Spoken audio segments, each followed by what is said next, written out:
You're probably familiar with old educational films from the 40s and 50s, but there's another genre of ephemeral films from the same era that are at least as interesting. These are corporate films, created for salesmen and retailers, and they're generally more colorful and interesting.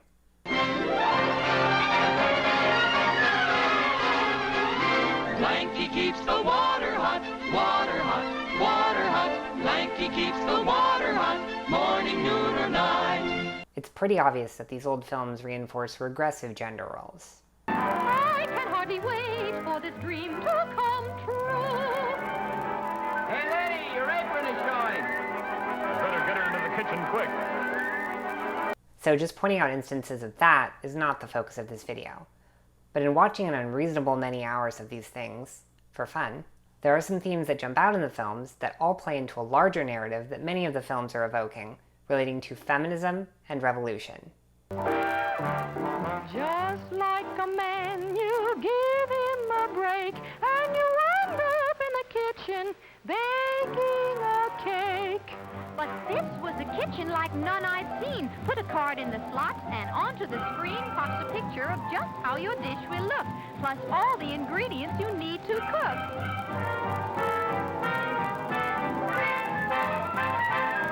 No need for the bride to feel tragic. The rest is push-button magic.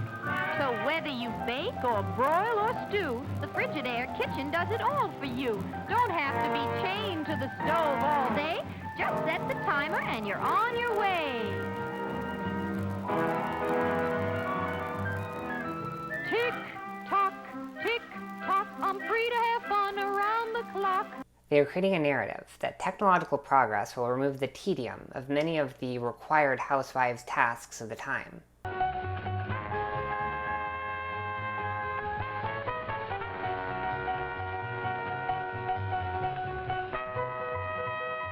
Mike, how about chicken salad?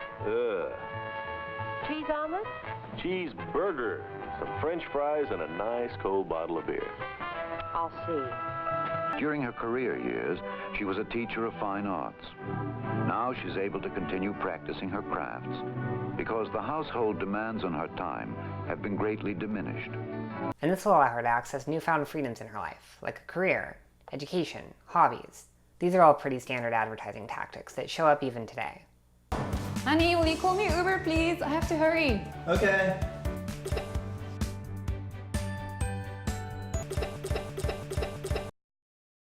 But there's something here that definitely does not show up anymore.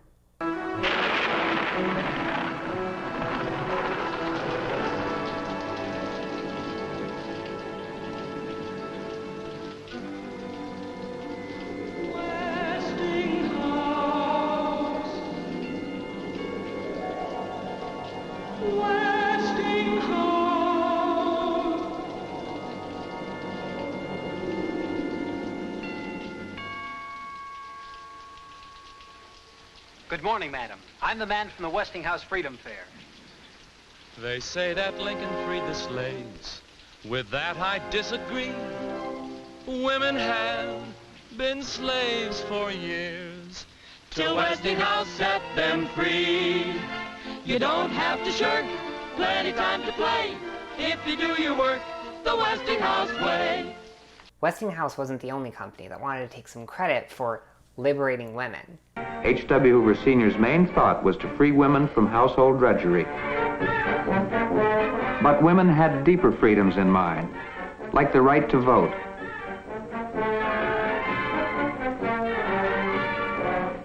They wanted their fair share of participation outside the home because of new leisure gained in the home. Some people said, next thing you know, they'll want to even smoke cigars. Long live liberation.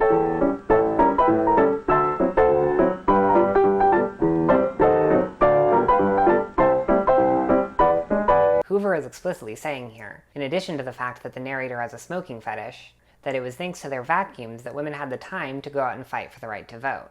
Others are less explicit in taking credit for some concrete change in women's status, and are more concerned with selling freedom itself, specifically freedom from drudgery. Hours of freedom from drudgery every day.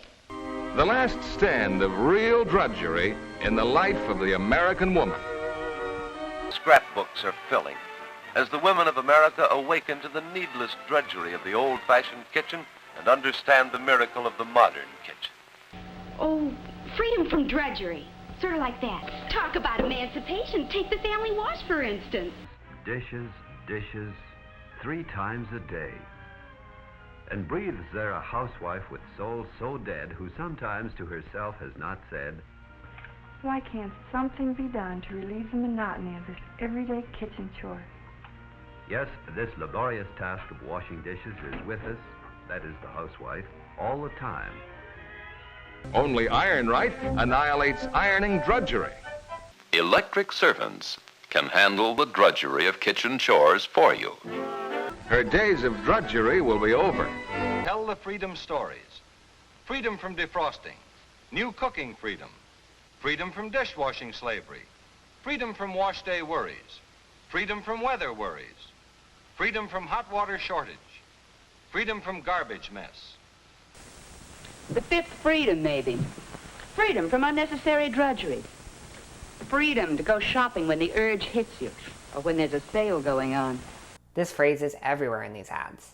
And that phrasing, freedom from drudgery, frames the situation that these women are in an interesting way. Essentially, they're reframing the issue of patriarchal division of household labor as woman versus nature, instead of what it actually is, woman versus society. You're free to take care of him and all the other important jobs that fall to the modern housewife. They treat the position of women in society as an implicit truth of nature, not something enforced by the men in their lives. But I mean, of course that's the case. They're really only selling appliances, not revolution. The men writing these films didn't want their wives asking them to do their fair share of the household labor, or to let them get jobs, so they had no reason to try to present the situation fairly. They don't want to have to do the dishes. But still, the women and narrators in these films bemoan the harshness and unfairness of the life of a housewife. That's because these characters are controlled opposition to the unfair system. They're written by the businessmen. They're written by the husbands. It starts with men. Designers, engineers, production men. These businessmen are presenting feminism as performing womanhood more efficiently within patriarchy. And they are not in any way addressing the root cause of why women are in that position in the first place. If we wanted a relatable media example, basically Morpheus says to Neo, "Hey Neo, you're in the Matrix and you're being used as a battery." And then Morpheus holds out his hands and says, "Neither of these pills will let you leave the Matrix. But the light blue one will remodel your kitchen with all electric appliances, and the dark blue one means you have to keep doing your dishes and laundry by hand." There's no actual red pill here to break out of the system. That's not up for negotiation. The most they were allowed to hope for was that the men imprisoning them would at least make their situation less miserable. And lucky for them, the salesman was there to provide that less miserableness.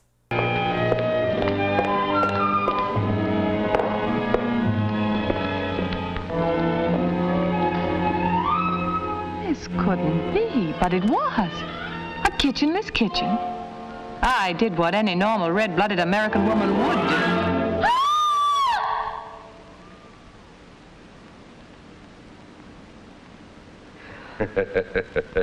Relax, Edie. Everything's all right. Prisoners, you are free to design your own perfect cage. You get to decide where to put the bed and where to put the toilet. You, your family, your kitchen. Half the battle is... Why, Edie, what's the matter? It's just impossible, that's all. What is? For me to ever have the kind of kitchen I want. Half the battle is simply knowing how to plan exactly what you want. That's just the point. How can I possibly remember it all? Sure, I made a few notes.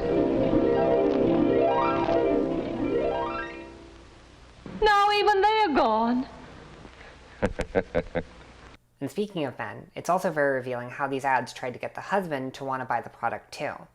After all, the husband was in charge of buying the products that the wife desired. Fingertip shopping will be one of the many homemakers' conveniences. This video console will be channeled into the store of her choice. There, a camera will scan a display of wares, which she will select by push button.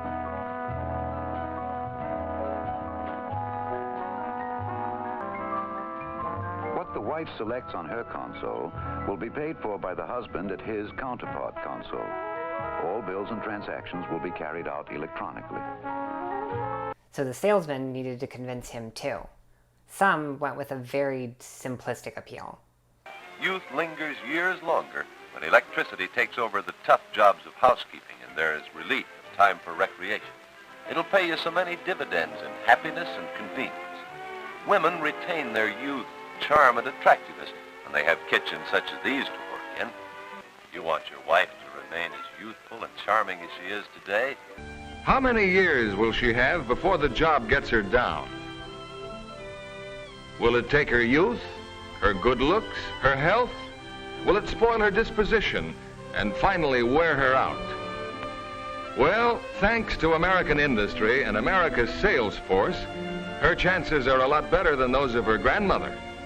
The job still gets Mary's back, arms, and legs, just as it did grandmother's.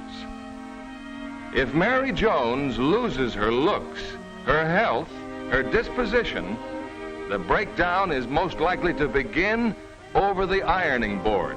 Mary's health, her look, her disposition are safe for a long, long time, since ironing has become a pleasure, a form of relaxation, with Iron Right. In others, a friendly conspiracy was used.